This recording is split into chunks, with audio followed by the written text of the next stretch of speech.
Estamos em uma manhã missionária e eu apreciei bastante as iniciativas do secretário de missões desta igreja, que ao lado do seu pastor está fazendo este brilhante trabalho de incentivo à obra missionária, à obra da evangelização. Parabenizo esta igreja, seu pastor, todo este corpo de seleto de obreiros, porque o pastor não trabalha sozinho, nós trabalhamos unidos com homens que Deus chama e coloca ao nosso lado para fazer a obra. E parabenizo cada membro desta igreja que está apoiando este brilhante trabalho. Também esta Secretaria de Missões, esse grupo seleto de irmãos, que percebo que são muito animados. Estou certo, irmão? São muito animados, muito entusiastas com a obra de missões. Gostei da camiseta. Missão, tempo de colheita. E estou gostando de tudo que estou vendo e ouvindo e sentindo nesta manhã aqui. Já senti muito a presença do Senhor aqui neste lugar. E quero dizer que eu continuo sendo um missionário. Há 44 anos atrás, numa manhã muito semelhante a esta, eu dobrei os meus joelhos no altar do Senhor para ir para o campo de missões, deixando para trás alguns sonhos que normalmente um jovem tem. E Deus, em sua infinita misericórdia, me ajudou, me sustentou, me guardou, me guiou, e pela sua infinita graça até hoje estou pregando a sua bendita palavra. Louvado seja Deus. Quero convidar a todos a abrirem suas Bíblias no livro de Atos dos Apóstolos, capítulo 26, versículo 19. Ontem eu passei 15 minutos do meu tempo, já pedi desculpa ao pastor, e pretendo me redimir hoje, terminando 15 minutos mais cedo. Vamos ver se eu consigo me redimir. Glória a Deus. Atos capítulo 26, versículo 19. A palavra de Deus nos diz assim: pelo que, ó rei Agripa, não fui desobediente à visão celestial. Pelo que, ó rei Agripa, não fui desobediente à visão celestial. Podem sentar-se, meus irmãos, muito obrigado.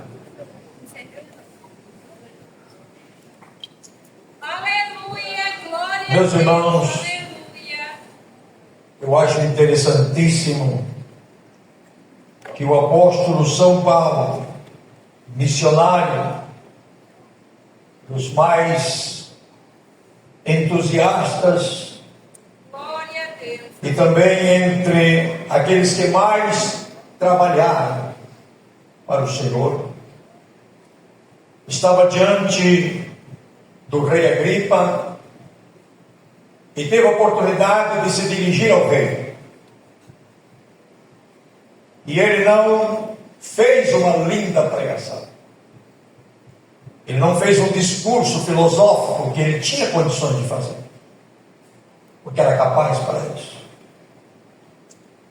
Ele apenas contou o seu testemunho. Paulo não teve nenhum constrangimento em contar o seu testemunho pessoal ao rei Agripa, um homem incrédulo. Um homem que, dentro dos parâmetros normais, nós podemos dizer que não conhecia Deus. não conhecia as coisas de Deus. Mas Paulo fez questão de transmitir o seu testemunho pessoal. Aleluia, glória a Deus. Contou desde o início como foi o seu encontro com Jesus. Oh, glória, aleluia. Como encontrou Jesus no caminho de Damasco. Como ouviu a voz do céu falando com ele. Como foi a sua decisão de ir a Damasco já transformado num homem diferente. E ali encontrou um pequeno grupo de irmãos. E a partir dali começou a levar a palavra de Deus. Levar o Evangelho na missão a qual o Senhor lhe havia chamado. Por mais que o rei Agripa não entendesse, Paulo fez questão de dizer que esta era a sua vida, que esta era a sua decisão, este era o seu chamado, esta era a sua missão. E aqui Paulo está já indo para o final da sua vida. E eu costumo dizer que Paulo, ao dizer essas palavras, ele está dando, na verdade, um brado de vitória. Ao dizer, não fui desobediente à visão celestial. E eu quero esta manhã, com a ajuda e a graça de Deus, mostrar duas coisas nesta mensagem. Primeiro, a importância da visão espiritual. Ter olhos abertos espiritualmente falando. Enxergar as coisas de Deus. Enxergar as coisas espirituais. Enxergar as coisas do céu. E em segundo lugar, a importância de não sermos desobedientes a esta visão. Porque nenhuma igreja e nenhum crente jamais foi forçado ou obrigado a fazer qualquer coisa, a ir a qualquer lugar. Deus não impõe a nós. Essa é uma opção nossa. Se você ouve alguém dizer que Deus lhe chamou, e Deus disse, se você não quiser ir, eu vou te destruir, eu vou fazer isso, eu vou fazer aquilo. Eu sinceramente não tenho base bíblica para acreditar nisso. A Bíblia diz que nós somos chamados, nós somos convocados, nós somos convidados por Deus para fazer o trabalho, e está em nós decidir se vamos obedecer ou não.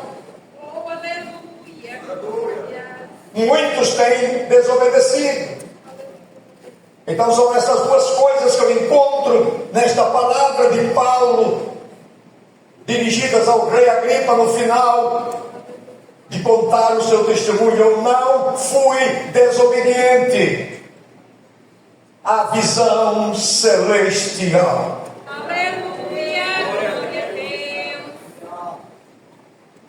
É muito importante que cada crente, cada um de nós, tenhamos esta visão espiritual. Olhos para enxergar as coisas de cima do céu. Aleluia. Olhos para enxergar, para compreender a dimensão do nosso chamado como cristãos e a função que Deus nos dá, a capacitação que Ele nos dá também para fazermos a sua obra. A coisa mais triste que poderia acontecer comigo e com você é não termos visão espiritual. Jesus reclamou com as lideranças dos seus dias, mais precisamente os fariseus. Você vai encontrar em Mateus capítulo 23, Jesus dizendo aos fariseus: vocês são guias cegos. Vocês são cegos. E Jesus repete 5 vezes, nas suas palavras, 5 vezes, o Senhor repete: vocês são cegos, vocês são guias cegos, vocês são religiosos, vocês representam uma religião, mas vocês não têm visão espiritual para entender as coisas de Deus. Jesus disse explicitamente a um desses fariseus, a Nicodemos, disse: você é mestre em Israel e não entende a linguagem que eu estou usando. Eu estou falando de coisas espirituais. Eu estou falando de um novo nascimento espiritual. Eu estou falando de que quem não nasce de novo não pode ver o reino de Deus. E Nicodemos estava tão cego espiritual, tão cego, era um líder tão cego, que ele disse: como pode um homem voltar no ventre da sua mãe e nascer de novo? Ele entendia tudo de forma material, tudo de forma natural. Os olhos dele estavam fechados para as coisas espirituais. Vocês são guias cegos. Vocês não enxergam nada. Vocês não compreendem as coisas do céu. Estamos vivendo dias de pouca visão espiritual. Estamos vivendo dias de poucas visões espirituais, semelhantes aos dias de Samuel, que a Bíblia diz que havia poucas visões espirituais. Poucas. E esta manhã missionária, eu creio que o Espírito Santo está se valendo desta oportunidade, deste momento único, para que os nossos olhos espirituais se abram nesta manhã. Se eu não puder falar por vocês, eu quero falar por mim mesmo nesta manhã. Eu quero que o Espírito Santo abra os meus olhos espirituais, para que eu possa enxergar mais, para que eu possa ver mais as coisas espirituais. Nós estamos rodeados de pessoas naturais.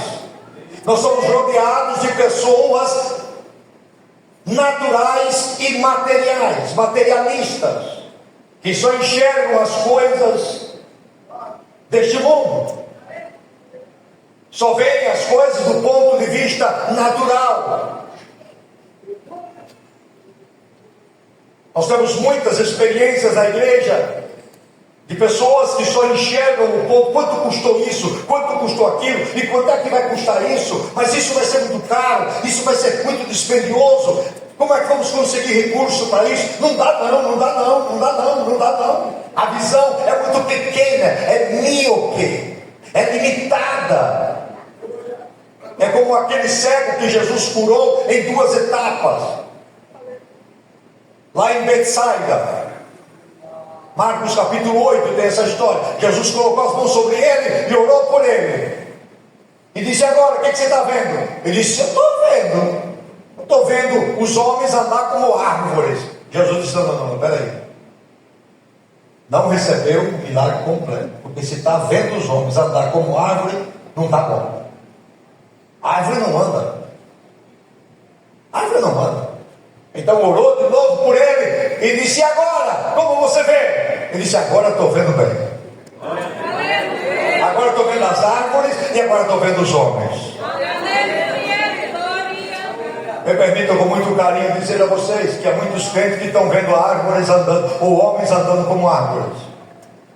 Estão vendo as coisas embaçadas, estão vendo as coisas sem clareza, falta nitidez espiritual na visão. Em contrapartida, um dia o Senhor chama o profeta Jeremias e diz: Jeremias, o que é que tu vês?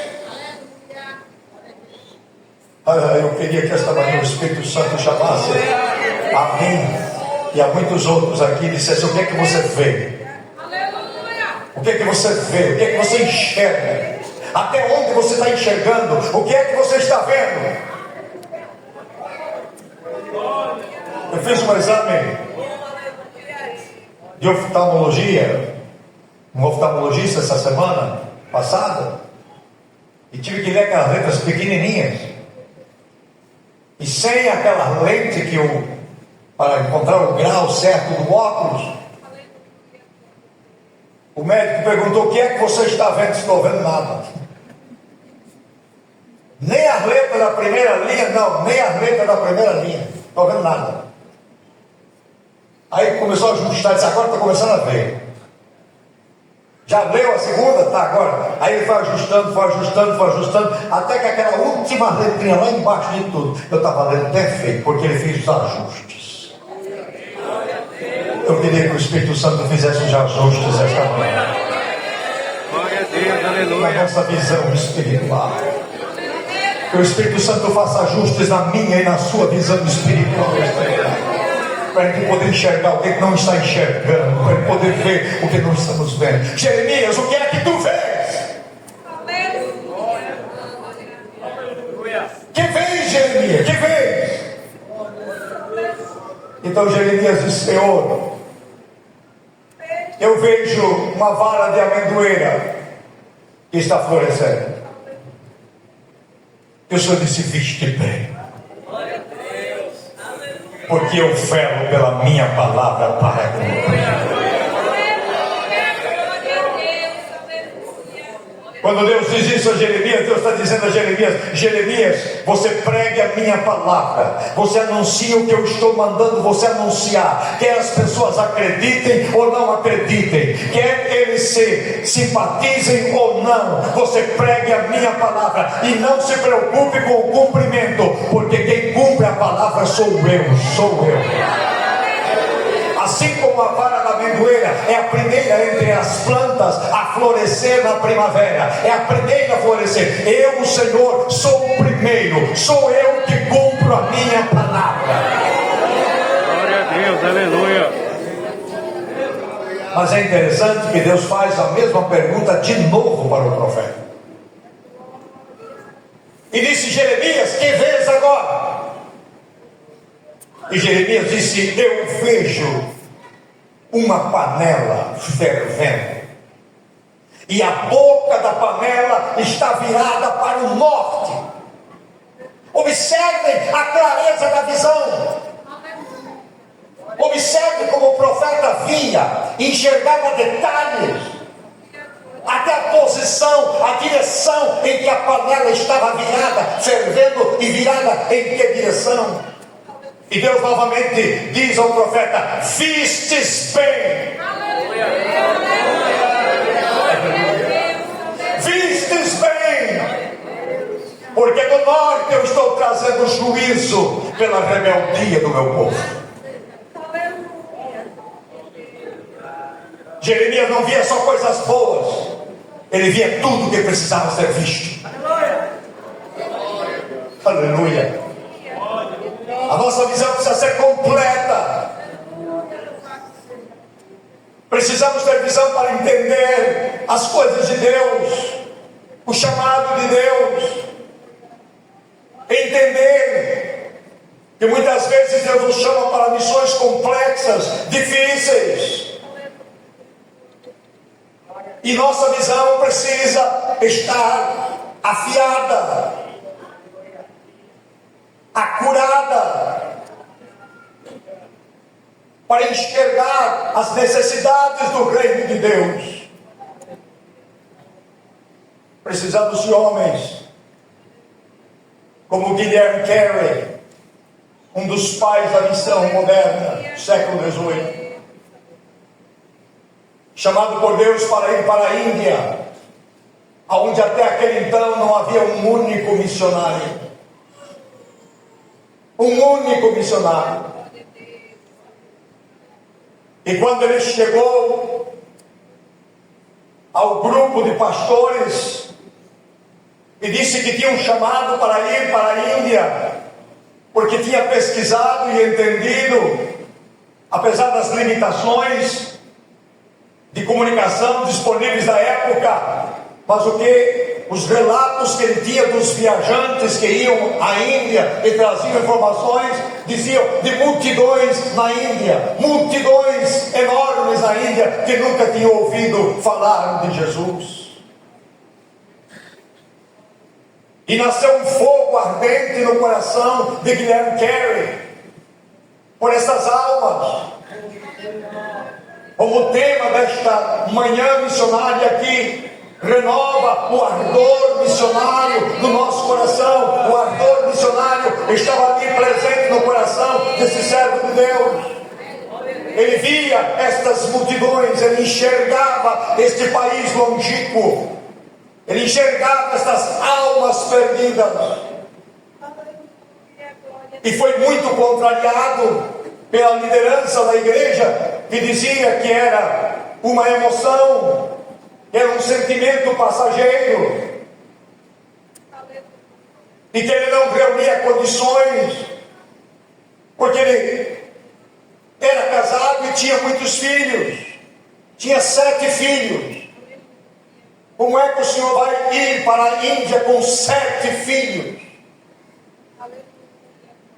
Entre outras contrariedades que havia.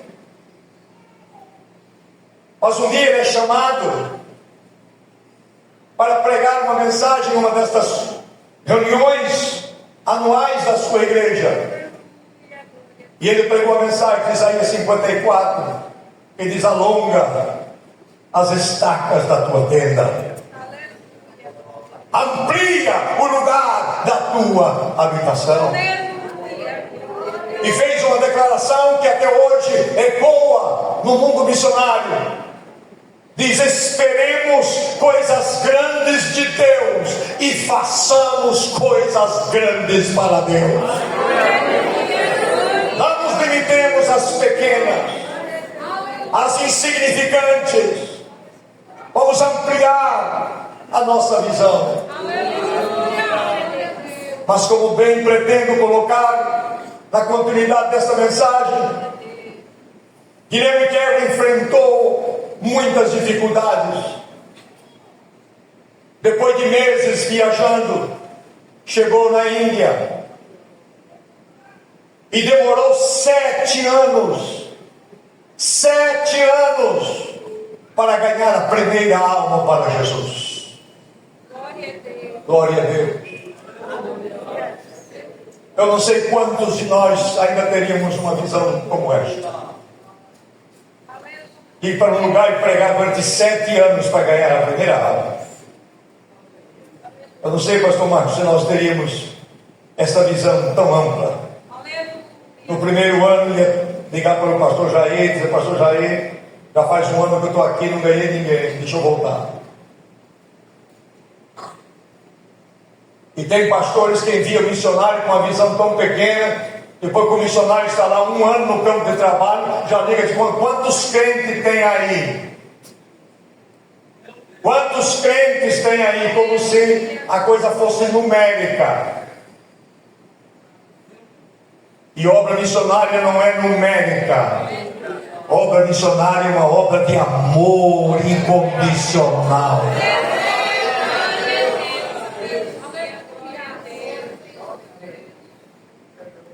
Missionário sofre muita pressão.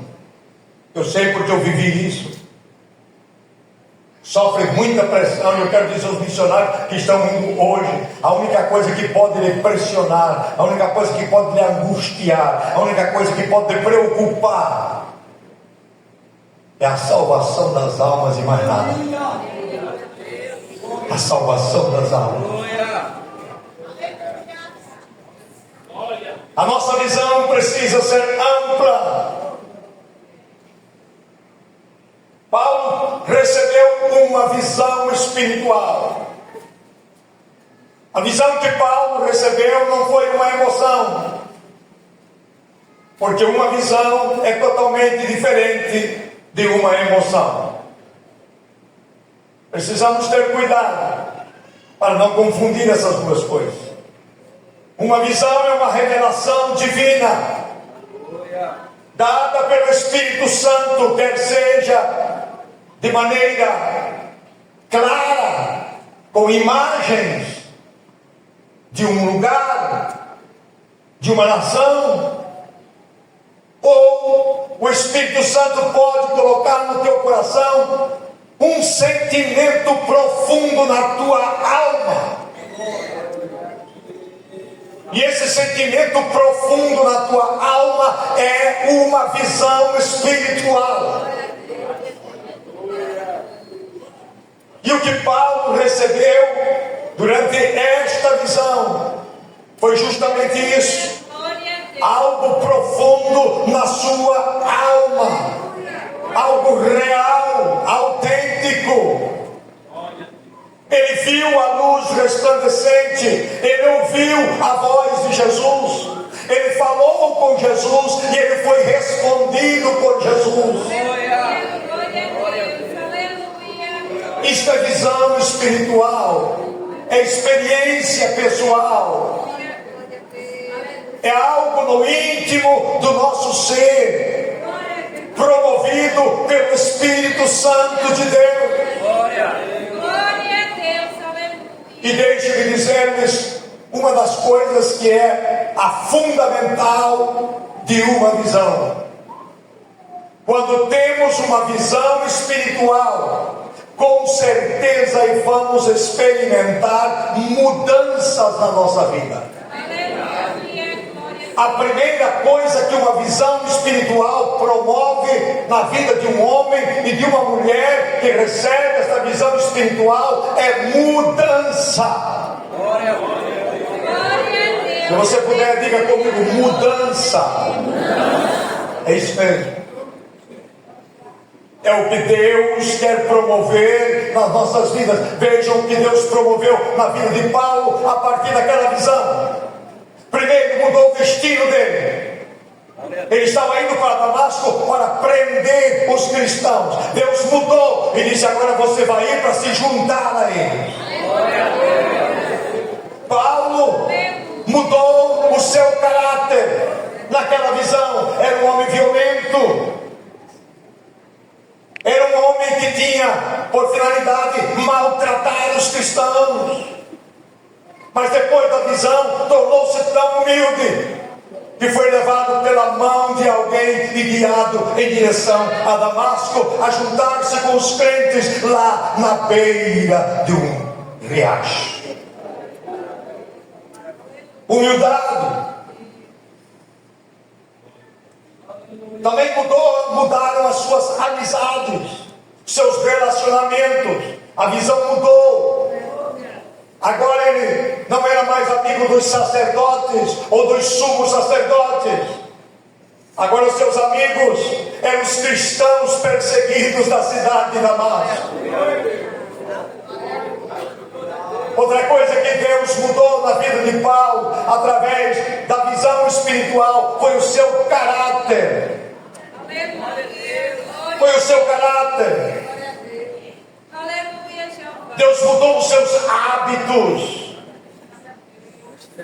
Agora Paulo não estava mais dedicado a cumprir ordens de alguém. Agora ele estava dedicado à oração e ao jejum.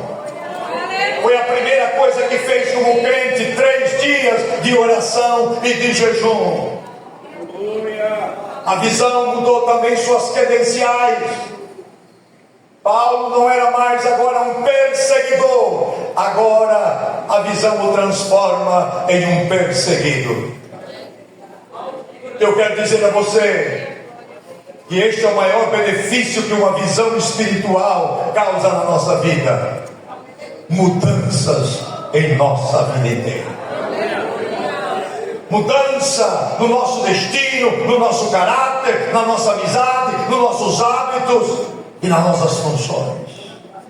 Deus vai mudando, Deus vai promovendo mudança.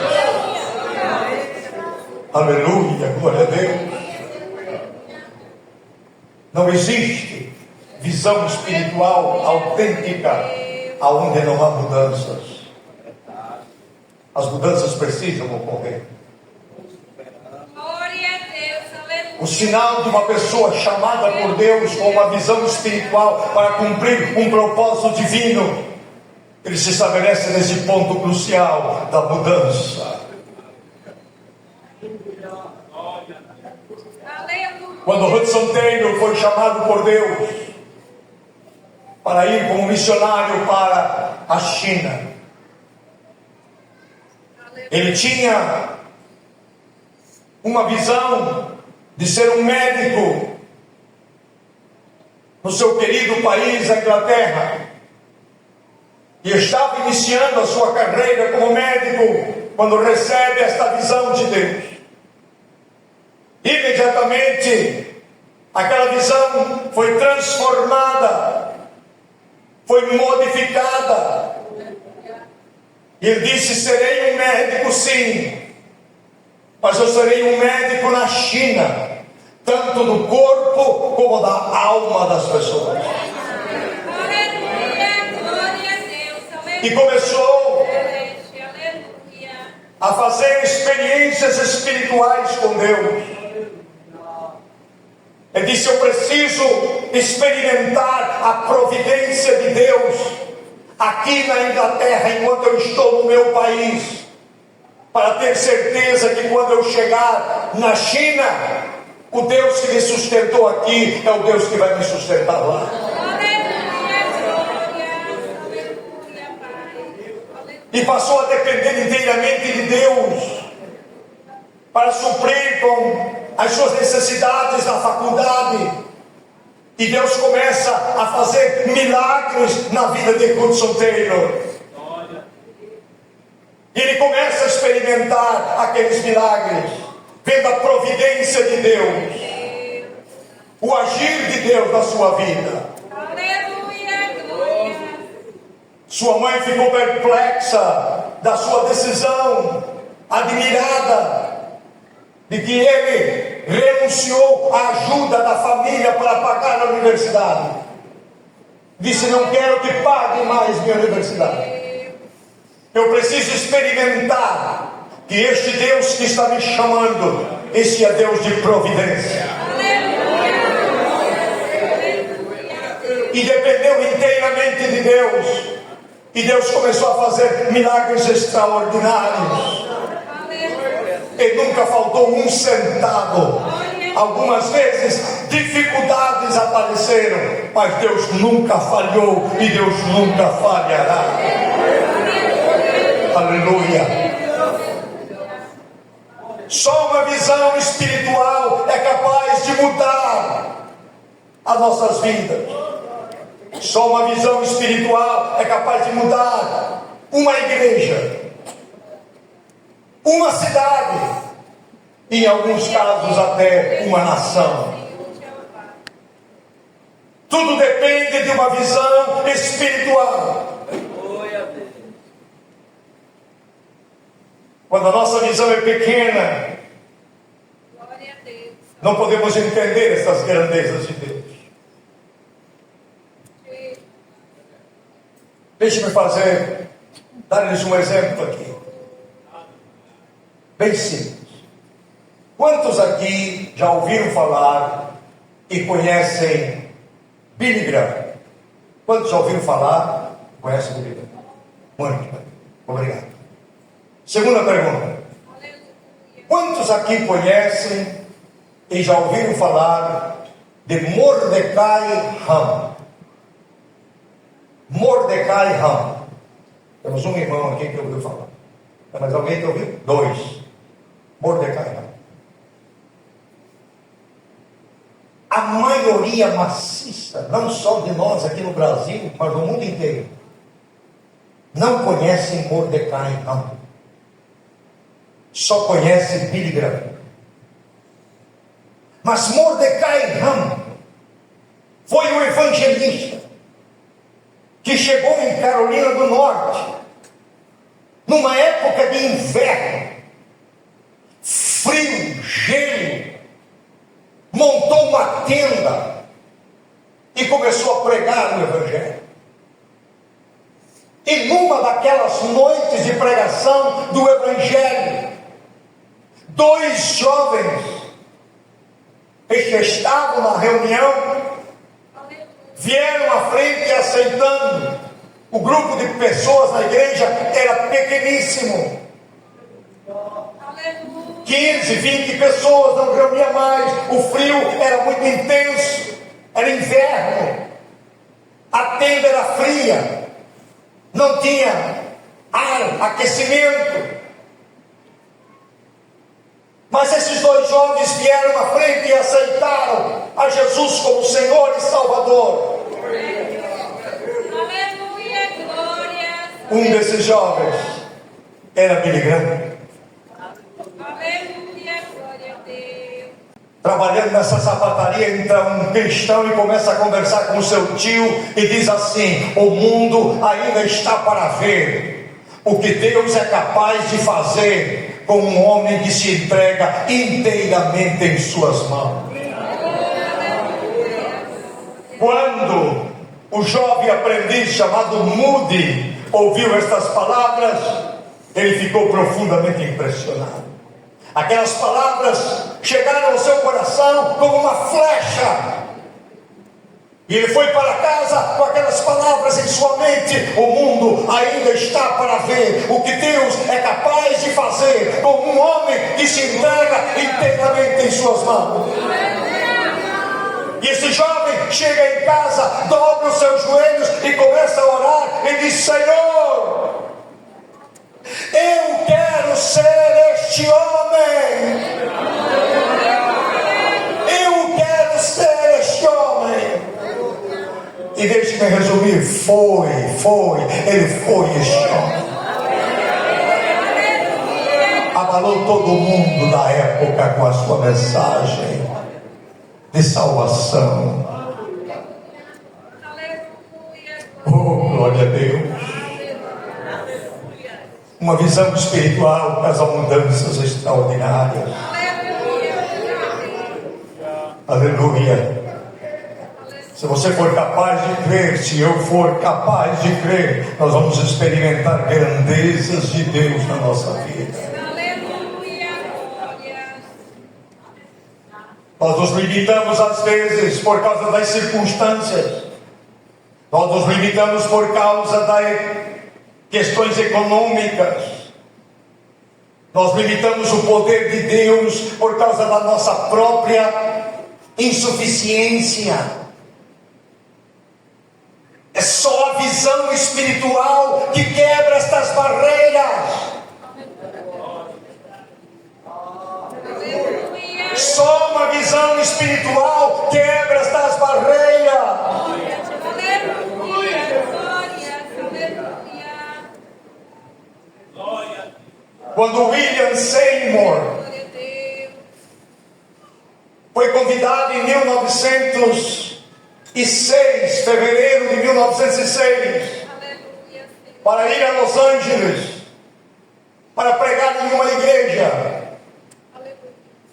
ele orou a Deus sobre essa viagem. Ele estava no Texas e orou a Deus sobre a viagem.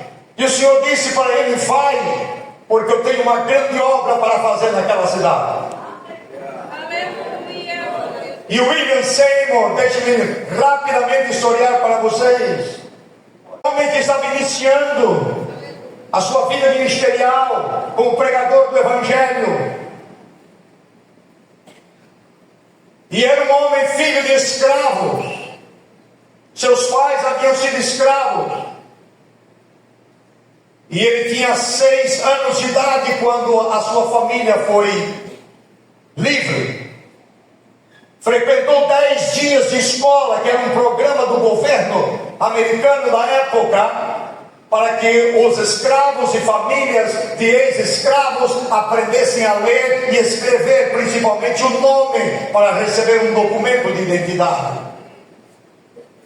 E William Seymour, tudo que teve foi esses 10 dias de escola, para aprender a escrever o nome. E por um acidente que teve na infância, era cego de um olho, só enxergava de um olho. Filho de escravos, praticamente iletrado, cego de um olho, mas Deus disse: vá para Los Angeles, que eu tenho uma grande obra para fazer naquela cidade. E quando chegou na igreja que lhe convidaram, ele começou a pregar sobre o batismo com o Espírito Santo. E alguns de vocês talvez não saibam, mas ele começou a pregar o batismo com o Espírito Santo E ele ainda não era batizado com o Espírito Santo. Ele só tinha ouvido falar por um evangelista chamado Parra, que havia falado para ele do batismo com o Espírito Santo, mas ele ainda não tinha recebido. Mas chegou em Los Angeles, ele estava cheio daquela mensagem do poder do Espírito Santo, Aleluia. e testificou do batismo do Espírito Santo. E quando ele testificou da doutrina do batismo do Espírito Santo, a igreja que o convidou para pregar uma semana, no primeiro dia que ele pregou, ao final do culto disseram: não queremos que você pregue mais aqui, está encerrada a conferência.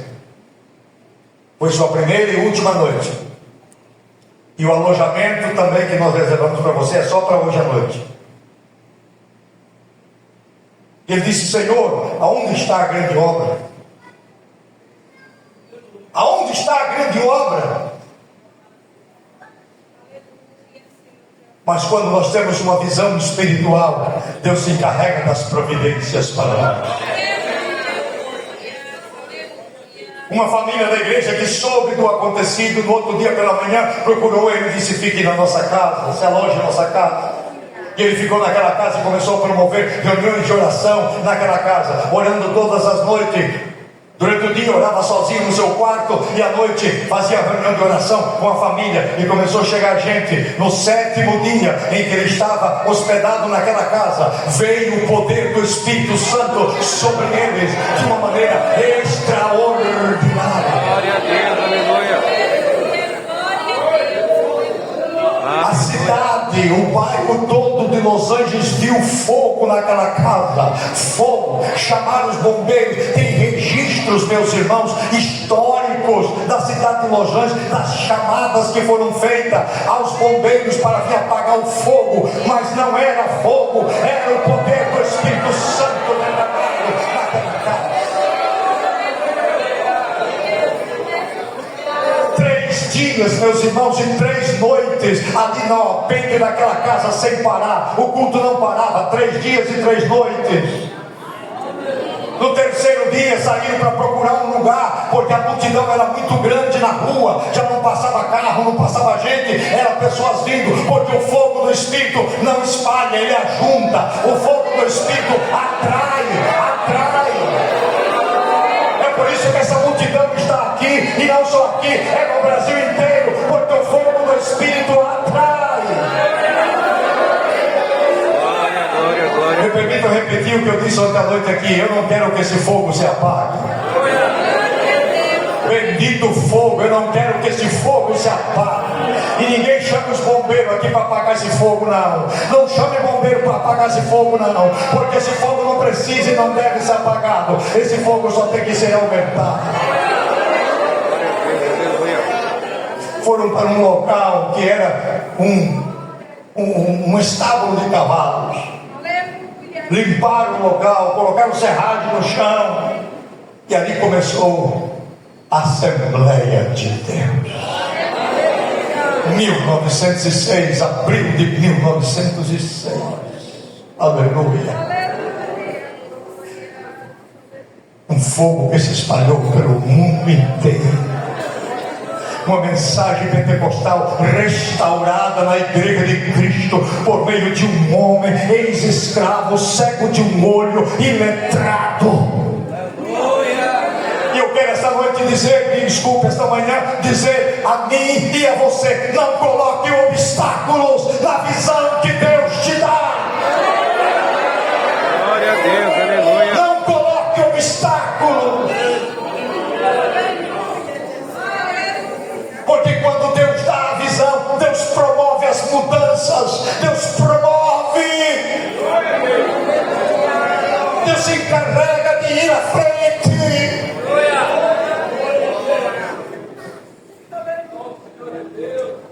Quando Deus chamou Elias para que ele ficasse guardado e protegido da fúria de Acabe e de Jezabel, ele disse: Elias, vem aqui. Olha, vá para dentro do riacho e fique lá. E Deus diz uma palavra que eu amo profundamente. Olha, Elias. Ele disse: Elias, eu já ordenei aos povos para que te sustente com pão e carne. Escute aqui. Antes de Deus falar com Elias, Deus falou com os povos. Antes. Ele disse: eu já falei, eu já ordenei, eles já estão trabalhando, os corvos já estão voando, Elias, os corvos já estão procurando carne para levar para ti, e não vai faltar, e não vai faltar, e não vai faltar. Aleluia.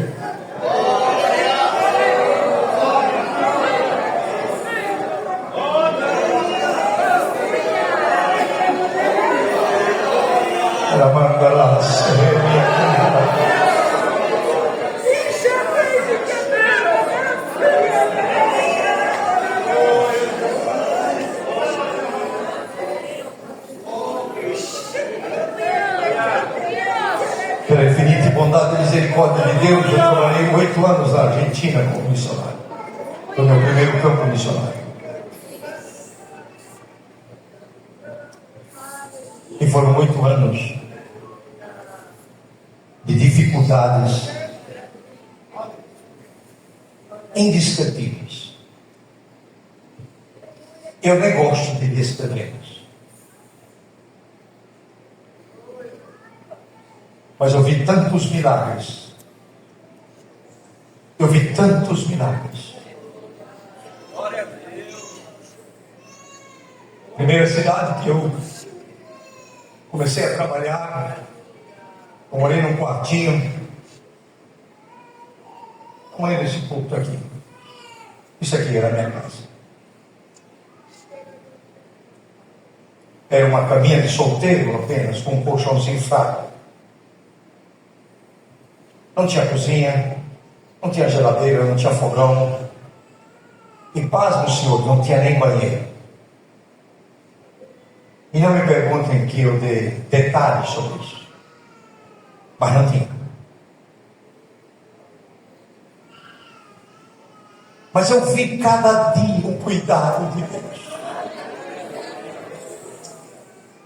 Um dia eu fui buscar água no vizinho, onde eu buscava água. E quando eu fui buscar água no vizinho, estava voltando com um balde de água que eu tirei num poço que havia. E o vizinho estava partindo uma melancia, a família toda ao redor de uma mesa fora da casa, na área, e partindo uma melancia bem grande, bonita. É a fruta que eu mais gosto, melancia. Irmãos, quando eu vi aquela melancia, me deu uma vontade tão grande de comer aquela melancia. Fazia meses que eu não comia uma única fruta, muito menos melancia.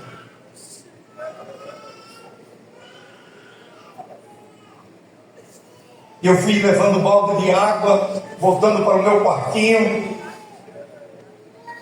E eu disse: Jesus, me ajude a te amar mais. Mas Deus sabia o que estava no meu coração. Eu só disse: Jesus, me ajuda a te amar mais. Eu estava dizendo: me ajuda a te amar mais que essa melancia.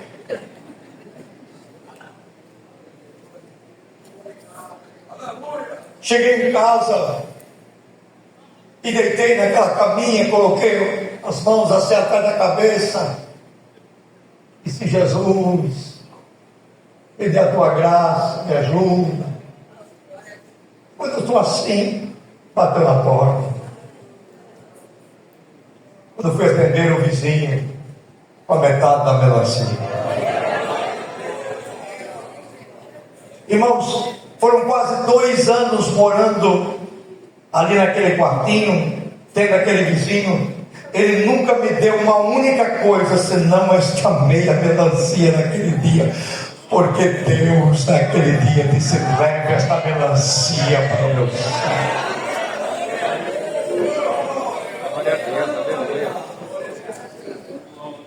Numa outra cidade que eu estava trabalhando, chegou o dia que acabou tudo. Não tinha nada dentro de casa. Nada, zero. E eu recebia um salário mínimo aqui do Brasil, da igreja que me enviou. Eu recebia um salário mínimo, que naquela época era muito pequeno. Não era o salário mínimo que está hoje, era bem menor do que isso. Era tão pequeno que eles me mandavam 3 meses. E eu recebia para passar 3 meses. E normalmente não dava mais do que 10 a 15 dias. O resto era só na base do milagre.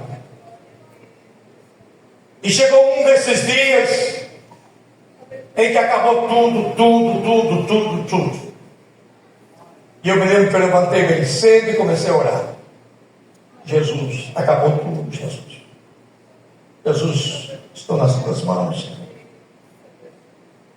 Quando chegou perto de meio-dia, umas 11h30, bateram a porta da minha casa. Era uma vizinha que não era crente. Eu já tinha ido na casa dela, já tinha evangelizado ela, já tinha ido 1 ou 2 vezes na igreja, mas não era crente. Era muito idólatra, inclusive. Uma santa enorme na porta da casa dela. Essa vizinha bate na minha casa e disse: pastor, eu senti de trazer essa sopa para o senhor. Sabe que o senhor gosta de sopa? Esse gosto muito de sopa. É o que eu mais gosto, é a sopa.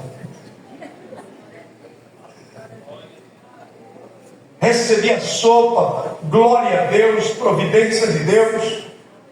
No outro dia, de novo, a vizinha, na hora do meio-dia: pastor, o senhor gosta de macarronada? Disse: é a minha segunda preferida.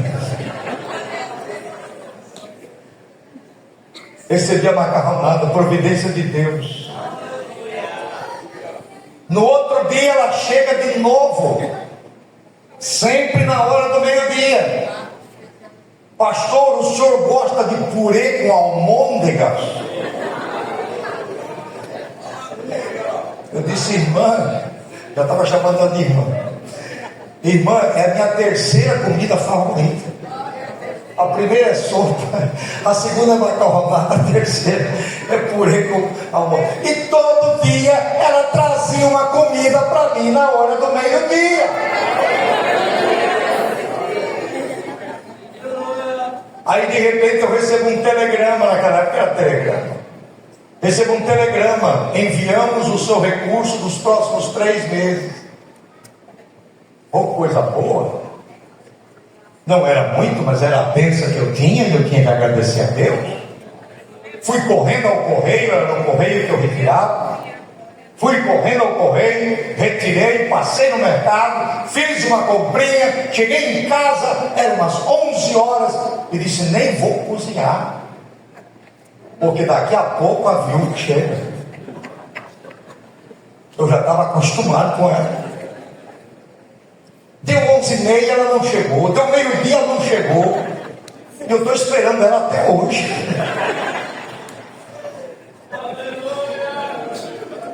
Quem é que dá glória a Jesus? Aleluia. É Deus mostrando para mim e para você: não limite a tua visão às suas dificuldades, porque eu tomo conta de ti.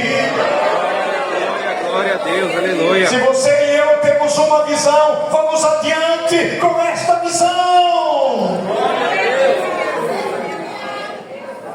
Obedeça essa visão que Deus te deu. Eu sei que o Espírito Santo está tratando com pessoas esta manhã aqui.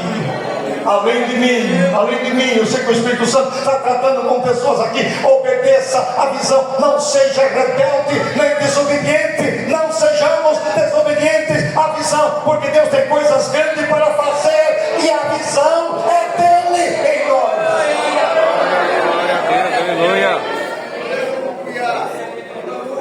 Mas obedecer essa visão tem um custo. Teve um custo para o apóstolo Paulo. E tem um custo para cada um de nós. Eu estou encerrando. Mas deixe-me dizer essas duas coisas importantes. A visão espiritual tem um custo. E o primeiro custo da visão espiritual chama-se renúncia. Pastor, o que é renúncia? Deixe-me dar uma declaração de renúncia, que eu não sei se você já ouviu. Mas renúncia é a nossa entrada para a escola da disciplina. Isso é renúncia. É quando você decide fazer algo. E você é capaz de superar qualquer coisa. Você é disciplinado. Você marca para orar a esta hora. Você marca para ler a Bíblia a esta hora. Você marca para o dia X, para evangelizar ou para distribuir folhetos, para ir fazer uma visita. Você é disciplinado. Isso é renúncia. A renúncia é a nossa entrada na escola da disciplina.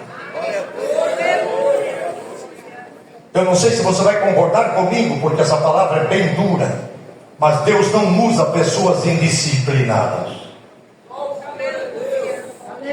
Deus não usa pessoas indisciplinadas. Deus usa pessoas disciplinadas. Pessoas que fazem pacto, pessoas que tomam decisões, pessoas que têm compromisso. Renúncia é isto. É você renunciar à sua própria vontade, seus próprios sonhos da sua vida e dizer: Deus, eu aceito a tua vontade, os teus propósitos na minha vida. Em segundo lugar, obedecer à visão celestial significa sofrer para cumprir esta visão. Aqui, meus irmãos, nós estamos falhando muito.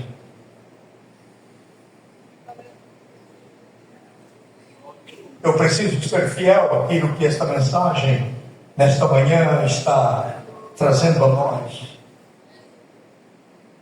E deixe-me repetir essa palavra. Aqui nós estamos falhando muito, porque não queremos sofrer nada, não queremos padecer nada, queremos saber quanto vamos ganhar e o que é que vamos ganhar. Estamos pouquíssimo dispostos a sofrer alguma coisa por amor ao Evangelho e às coisas de Deus. Hoje o que faz muito sucesso, me permite usar essa palavra, é alguém que diz: pare de sofrer, chega de sofrer, chega de sofrer, pare de sofrer. O Evangelho que não tem nenhum tipo de sofrimento. E Jesus nunca enganou ninguém. Jesus disse: quem quiser vir após mim, renuncie. Quem quiser vir após mim, renuncie tudo o que tem, tome sobre si a sua cruz. E cruz fala de dor, sofrimento. Mas pastor, o Evangelho não é uma coisa gloriosa, o Evangelho é uma coisa maravilhosa, mas o processo é de dor. Examine as Escrituras, examinemos as Escrituras, e você vai ver que todo homem e mulher de Deus que fez a obra de Deus, o processo foi sofrimento. Quanto Paulo sofreu. Olha o sofrimento deste homem. Quando ele descreve o seu sofrimento, ele diz: eu passei fome, eu passei sede, eu passei nudez, eu fui apedrejado em Listra,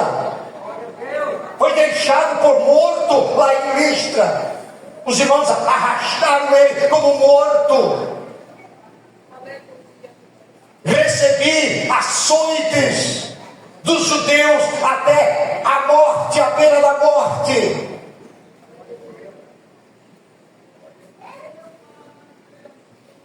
Mas agora Paulo declara com uma voz vitoriosa, dizendo: ó rei Agripa, eu não fui desobediente à visão celestial. Eu não fui desobediente à visão celestial. Eu não fui desobediente à visão celestial.